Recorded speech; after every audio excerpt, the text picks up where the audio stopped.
Assalamualaikum warahmatullahi wabarakatuh. Bismillahirrahmanirrahim. Asyhadu alla ilaha illallah wa asyhadu anna Muhammadan abduhu wa rasuluh. Rabbi shrah li sadri wa yassir li amri wahlul 'uqdatam min lisani yafqahu qawli.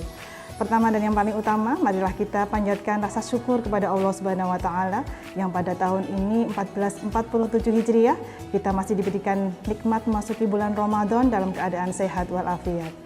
Salawat dan salam marilah kita haturkan kepada junjungan kita Nabi Agung Muhammad Sallallahu Alaihi Wasallam beserta keluarga sahabat, dan mudah-mudahan kelak kita semuanya di yaumul akhir mendapatkan syafaat darinya. Pemirsa yang dirahmati Allah, pada kesempatan kali ini saya ingin berbagi tips tentang menjaga lisan selama bulan Ramadan. Seperti kita ketahui, lisan adalah anugerah yang diberikan Allah kepada manusia yang membedakan kita dengan makhluk yang lain. Dengan lisan, banyak sekali hal yang dapat kita berikan, di antaranya memberikan ilmu yang bermanfaat, memberikan motivasi maupun berkata dengan benar. Tetapi lisan juga bisa menjerumuskan kita kepada dosa apabila kita tidak berhati-hati dalam menjaganya. Dalam sebuah ayat Allah berfirman dalam surat Al-Ahzab ayat 70, A'udzubillahi minasyaitonirrajim, ya ayyuhalladzina amanu taqullaha wa qulun qawlan sadidan, yang artinya, wahai orang-orang yang beriman, bertakwalah kamu kepada Allah dan ucapkanlah perkataan yang benar. Dalam sebuah hadis yang diriwayatkan oleh Bukhari dan Muslim, yang artinya, barang siapa yang beriman kepada Allah dan hari akhir, maka hendaklah ia berkata yang baik atau diam. Hadis ini menegakkan bahwa kaidah emas dalam berbicara, jika tidak membawa kebaikan ataupun manfaat, kita dianjurkan untuk lebih banyak diam. Beberapa tips menjaga lisan selama kita menjalankan ibadah puasa. Ada banyak hal yang dapat kita lakukan, diantaranya 1. Berpikir sebelum berbicara. Apakah kata-kata kita yang akan kita ucapkan ini adalah kata-kata yang benar? Apakah mengandung kebaikan?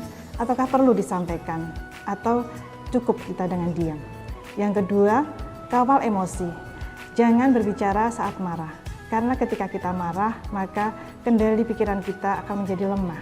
Sehingga biasanya kata-kata yang kita ucapkan adalah kata-kata yang cenderung menyakitkan.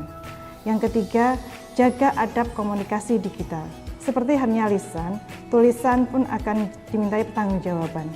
Banyak dari kita memiliki tujuan-tujuan tertentu dalam menulis. Allah tahu apa yang kita niatkan, sehingga dalam berkomunikasi lewat digital, kita pun juga harus berhati-hati agar kita termasuk orang-orang yang selamat. Yang selanjutnya yaitu perbanyaklah diam. Diam bukan berarti tanda kelemahan, tapi suatu kebijaksanaan. Apa yang akan kita ucapkan apabila tidak mengandung kebaikan, maka lebih baik diam. Yang keempat, dekatkanlah diri kepada Al-Quran dan hadis. Selama bulan Ramadan ini, marilah kita banyak-banyak membaca Al-Quran, sehingga apa yang keluar dari lisan kita merupakan ayat-ayat suci yang menambah pahala bagi kita, bukan sekedar pembicaraan yang tidak mengandung manfaat. Demikianlah pemirsa beberapa tips yang bisa saya sampaikan dalam menjaga lisan. Menjaga lisan bukan hanya soal menghindari dosa, tetapi juga mencerminkan kualitas dari hati dan keimanan. Semakin bersih hati manusia, maka semakin berhati-hati dalam berkata maupun menulis di media sosial. Karena semua akan dipertanggungjawabkan di akhirat kelak.